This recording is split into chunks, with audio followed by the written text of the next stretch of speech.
Philippines ने पहली बार अपने ब्रह्मोस मिसाइल सिस्टम को सार्वजनिक रूप से दुनिया के सामने पेश कर दिया और इस प्रदर्शन ने सीधे चीन की नींद उड़ा दी है। फिलीपींस की मरीन कॉर्प्स ने अपने 75वीं वर्षगांठ समारोह में इतिहास रच दिया। इस मौके पर उन्होंने अपने बेस जम्बालेस से पहली बार भारतीय ब्रह्मोस मिसाइल बैटरी का प्रदर्शन किया। अच्छा, पहले तो अमेरिकन ने क्या किया था, अमेरिका का एक होता है कार्ट्सा एक्ट, ठीक है।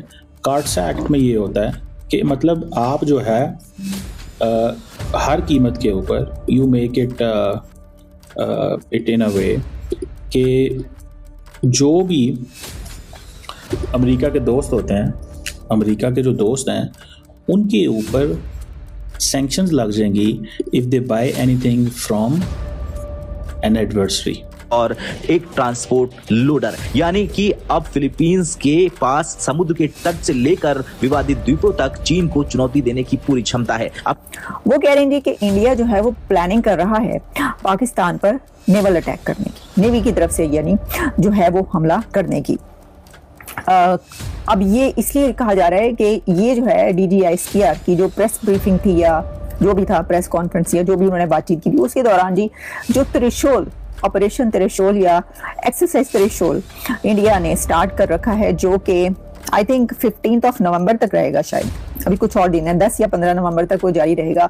उसके अंदर क्योंकि वो एक बड़ी एक्सरसाइज है तो खतरा है पाकिस्तान को कि इस दौरान इस एक्सरसाइज के वक्त ऐसा ना हो कि पाकिस्तान के ऊपर हमला कर दिया जाए। इस बैटरी में शामिल है 2 मोबाइल ऑटोनॉमस लॉन्चर, जिनमें प्रत्येक में 2 मिसाइलें फिट हो जाती हैं, और 3 सहायक विमान, 1 मोबाइल कमांड पोस्ट MCP, एक रखरखाव सहायता वाहन और एक ट्रांसपोर्ट लोडर। यानी कि अब फिलीपींस के पास समुद्र के तट से लेकर विवादित द्वीपों तक चीन को चुनौती देने की पूरी क्षमता है। समझ रहे हैं बात? अगर आप किसी अमेरिका के एडवर्सरी से कुछ खरीदेंगे तो सीधी आपके ऊपर सैंक्शंस लग जाएंगी, सिंपल सी बात है। अब पहले भी अमेरिका ने अलाउ कर दिया था, क्या ट्रंप अलाउ करेंगे? ये सवाल है। वो तो तेल नहीं लेने दे रहे, और वो कह रहे हैं कि भाई सारी की सारी जो इकोनॉमी है रशिया की, उसको मजबूत करने में इंडिया का हाथ है। This is what they are saying. अगर ये सिचुएशन है कि उस इकोनॉमी को मजबूत करने में इंडिया का हाथ है, तो फिर बात तो मतलब कुछ ना कुछ तो वो जैसे कहते हैं ना, गेम आउट ऑफ कंट्रोल होगी। फिर ये एक फैक्टर है। अब S-400 को अगर आप देखें तो S-400 बड़ी जानदार चीज है। वो कैसे? इंडिया के पास आई थिंक 5 बैटरीज हैं, if I am not wrong. तो $5.4 बिलियन की इन्होंने खरीदी थी S-400। 2024 में आई, 25 पे हमला कर दिया पाकिस्तान पे, ठीक है जी। सो एक जो है इन्होंने पंजाब में लगाई है पाकिस्तान बॉर्डर पे, एक असम में है चाइना फ्रंट पे, एक राजस्थान में है, और जो है ये इसको नॉर्दर्न सेक्टर कहते हैं, लद्दाख फ्रंट, ठीक है जी। डिफरेंट इसमें है, 2 और आने हैं अभी। तो वो समझते हैं कि अगर हम ये भी लगा लेंगे तो हमें तो कोई कुछ कह ही नहीं सकता, अब यहाँ पे सारी बात है, पाकिस्तान इज लुकिंग कि हमने कैसे चीज़ों को मेंटेन करना है या मैनेज करना है। सो पाकिस्तान के पास सीधी चॉइस है कि पाकिस्तान क्या समंदर से उसको वो तो आपको पता है 400 किलोमीटर दूर, आई थिंक 300 किलोमीटर या 400 किलोमीटर ज़रूर दूर से वो कर सकता है।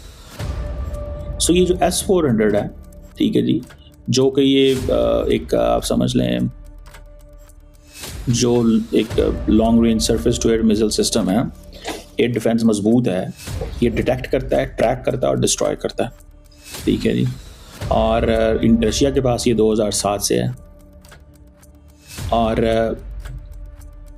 असल फैक्टर तो प्ले करना है अमेरिका ने तुर्की को मना कर दिया था कि आप ये S-400 नहीं खरीद सकते।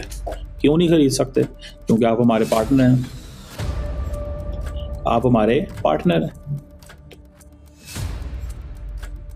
आपने ये सारे फैसले करने हैं, ठीक है जी। आप नेटो के मेंबर हैं, how come you decide this? आप इसको कैसे डिसाइड कर सकते हैं? कि आप अकेले फैसला कर लें। सो इंडिया के लिए ये बड़ा इंपॉर्टेंट है बिकॉज इंडिया की ये डिफेंस को स्ट्रेंथन करता है चाइना और पाकिस्तान। तो चाइना के पास भी S-400 है ये बाय द वे। पाकिस्तान तो खरीद नहीं सकता, we don't have resources. Pakistan के पास चाइनीज डिफेंस सिस्टम है। इंडियन नेवी की तरफ से जो है वो अटैक होने के चांसेस हैं पाकिस्तान के ऊपर, ये कहा जा रहा है पाकिस्तान के अंदर। जो अथॉरिटीज इसके ऊपर बात कर रही हैं और जर्नलिस्ट, जैसे मैं देख रही थी कि मोहित पीरज़ादा भी इसके ऊपर बात कर रहे थे और भी लोग जो है इसके ऊपर बात करें कि भाई ये जो है ना ये खतरा है इंडिया की तरफ से। अब बात पता क्या, मैं आप इसके ऊपर मैं आप एक ही बात कहूंगी, वो ये कि भारत ने तो ये कह चुका है कि जो ऑपरेशन सिंदूर है वही अभी चल रहा है, तो उसको त्रिशूल की क्या जरूरत है। उसने हमला करना होगा तो वो तो पहले कह चुका है कि हमारा तो सिंदूर ही अभी खत्म नहीं हुआ, तो वो ऑपरेशन सिंदूर क्या कहीं उसी के उसमें एक्सटेंशन के तौर पे हमला कर सकता है। अगर उसने करना होगा उसको ये त्रिशूल की क्या जरूरत पड़ेगी, पहले तो मुझे ये बताएं। दूसरा ये कि अगर कोई एक्सरसाइज कर रहा होता तो मेरा ख्याल है उस दौरान हमला जो है वो नहीं किया जाता। कुछ इस तरह की सिचुएशन है, शायद है या नहीं, देख लें आप। तो उस पे ये जो है ना ये उस तरफ से हो सकता है हमला, इस तरफ से हमला हो सकता है, ये धड़ाधड़ चली जा रहा है। नॉट एक पाकिस्तान की तरफ से भी जारी किया गया और फिर इंडिया की तरफ से भी। और जब ये एक्सरसाइज स्टार्ट हुई थी उस वक्त हमने एक प्रोग्राम किया था, आपने देखा होगा, इंडिया के कर्नल शैलेंद्र सिंह के साथ, और उसमें हमने बड़ी डिटेल में जो है इसके ऊपर बात की थी। तो ये एक सिचुएशन चल रही है। तीसरी खबर की तरफ आते हैं, वो भी बड़ी अजीबोगरीब। मैंने आपको कहा ना कि मेरे पास 3 की 3 जो खबरें हैं ना वो बड़ी अजीब है। तीसरी खबर ये है कि जी जो आज़ाद कश्मीर है उसको सूबा बनाने की तैयारी की जा रही है। वो जो है प्रोविंस उसको बनाया जाएगा और प्रोविंस बना दिया जाएगा। अच्छा, इसके ऊपर ये खबर कहाँ से आई? एक तो जैसे मैंने आपको कहा शहबाज गिल ने इसके ऊपर बात की, तो उन्होंने कहा ये तो अगर आप ऐसा करते हैं तो ये तो वही कर रहे हैं कि जो इंडिया ने किया, तो उसके ऊपर तो आपको इतराज है कि भाई भारत ने ये क्या कर दिया, ओहो 370 वाला मामला, ओहो ये क्या कर दिया, ये तो इख्तियार छीन लिया, ये तो इख्तियार दे दिया, ये तो इख्तियार ले लिया। तो अगर आप कोई ऐसा कदम उठाएंगे तो आपके ऊपर भी तो कहा ही जाएगा आप तो इससे इनकार, आप तो इसके खिलाफ थे, फिर आपने खुद से क्यों ये वाला कर लिया। तो मुझे लग रहा है कॉपी कैट वाला जो मामला है ना ये होने जा रहा है। लगता है एक और काम कॉपी कैट करके ना आपने कॉपी कर लिया, वो भी करने जा रहे हैं। लेकिन इसके ऊपर जो राजा फारूक हैदर कश्मीर के जो लीडर या जो भी हैं, उन्होंने ना इसके ऊपर बात की।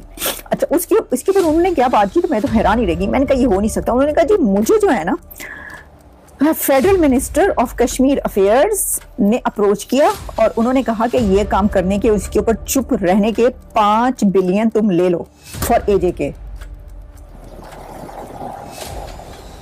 और उन्होंने इनकार कर दिया कि नहीं 5 बिलियन नहीं लेने। अगर आपको वीडियो पसंद आए तो चैनल को सब्सक्राइब करें और बेल आइकन को जरूर दबाएं ताकि आपको ऐसे ही लेटेस्ट वीडियो की नोटिफिकेशन मिलती रहे। Thank you for watching. मैं हूं विवेक, मिलते हैं नेक्स्ट वीडियो में। Stay updated and stay safe.